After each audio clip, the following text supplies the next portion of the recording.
Why do you do it? Well, when you talk about the little guy, right? We were all little guys at one point in time. Some little guys grow up, bigger houses, fancier cars than others. You know, I was blessed with a great mother, you know, and she wasn't the richest or the most beautiful woman in the world, but she was a great mom. She was beautiful to me. Mom went through a tough time in life. When she was a child, she was cooking breakfast for herself at 8, and unfortunately, the kitchen caught on fire and burnt 80% of her body. And I grew up with a mom that was scarred. I mean, physically scarred. And when we went to PTA meetings, as a child, I had to, grasp with that. How people looked at my mom, and made me always want to defend her. Wanted me to defend women like her, that raise their kids when their husbands leave them.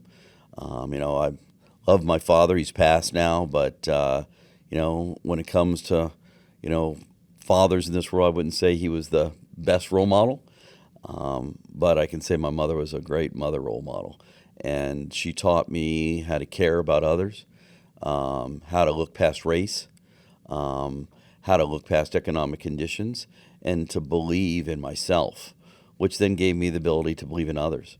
So, when you and I met, and, you're a general circumstance of my life where I see people that they don't see themselves the way I see them. I see something in them. I see a spark that they just need some encouragement to go after what they need to. And I got that spark when I was growing up, right? I mean, none of us get to where we are without the help of others. Some get more help than others. Some people have to lift, on their own more.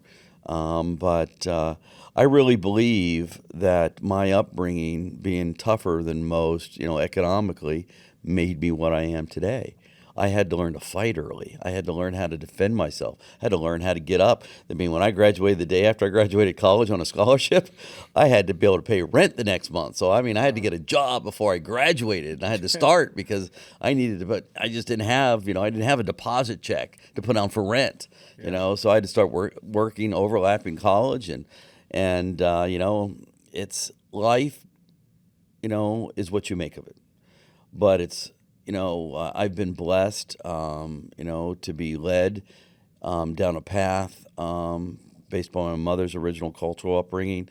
But, in a spiritual way, I've been blessed many times with ideas, and, I have callings. Many of us get up some days, you just know in your gut what you're supposed to do. Creating National Core back at the time was called SoCal Housing, the original company. And I just knew. Based upon my upbringing, that's what I was supposed to do to make a real difference in the world, is create a stable environment for kids and for single moms that knew they had to work. And in today's world, we're scared to leave their kids, unattended after school. So we needed to create programs for the kids after school, so the moms had confidence that when they returned at 3:30, then you get home till 6, there were things going on, and there was a community that was there, right? Yeah. They didn't have to just redo it on their own. There was a community of people that would be there to support their kids when they got home. So, it's one day at a time in my world. Literally, I had a good friend of mine that passed recently, Spencer Brown. He always just say, Jeff, it's one day at a time, just one day at a time. Right. And that's how I take the world, one day at a time. You ever? Is your mom still with us, or? My mom's still with us, struggling a little bit. Lives in Okay. Florida. Hoping to get to go out there and see her here in the next couple weeks. I'm hoping to get on, hoping to do a deal with Telemundo, and so I'm supposed to get on their studios in Miami with Marco Fabian, and Nice. hope we're cut a deal with the MASL with Telemundo, and while I'm in Miami, I get to swing by Lakeland, Florida, and see my mom. So Let's go. Let's go. So she's got to see that. My question was, so she's got to see the success and the vision. How's that make her feel? you'd have to ask her, but Yeah. I get the feeling every once in a while she's proud of me. So. Good.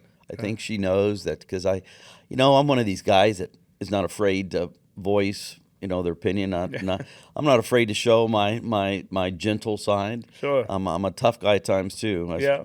Many of my friends around me will tell you, but I'm not afraid to tell my mother I did all this for her, and it's because of what she did for me that gave me the strength to do what I could do for others. And she loves, she loves watching our soccer games. She loves what we're doing in the community with the kids, with the MASL and the strikers. Obviously loves National Corps. We send her clips. She loves what we do with Colony's Holiday Miracles. She gets to see regularly. I've been blessed to be able to do a lot, right? Yeah. So she's been seeing us do this now for decades. I think that, I always tell her the one thing she can be proud of is how she raised her children. Be facing everybody in the mud on the struggle, trying to make it. Look into the mirror and you see the motivation. Then you step into the world and you find your inspiration. I'm finding inspiration, and once I get a hold of it, I'll never get complacent. Look into the mirror and you see the motivation. Then you step into the world and you find your inspiration.